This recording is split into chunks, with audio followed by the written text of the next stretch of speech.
కాకినాడ జిల్లా కేంద్రంలోని ఈద్ మిలాద్ ఉన్ నబీ వేడుకల్లో పాక్ జెండా పట్టుకుని ర్యాలీలో పాల్గొన్న పలువురిని అరెస్టు చేశారు పోలీసులు. 4 కార్లను సీజ్ చేశారు. దీనిపై అన్ని కోణాలలో దర్యాప్తు చేస్తున్నామని తెలిపారు.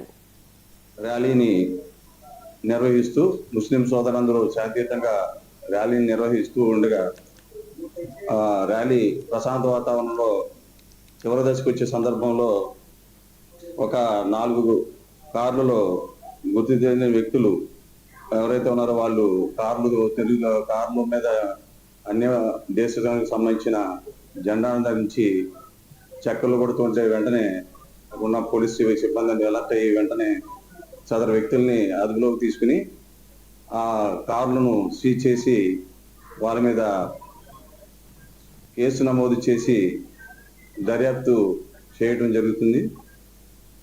ఆ దర్యాప్తు అనంతరం ఇంకా వాళ్ళ యొక్క ఉద్దేశాలు ఏమంటే కనుక అవి కూడా మేము చట్ట ప్రకారం చర్యలు తీసుకుంటామని చెప్పి ఈ పత్రికా సమావేశం ద్వారా అందరికీ తెలియజేయడం జరుగుతుంది.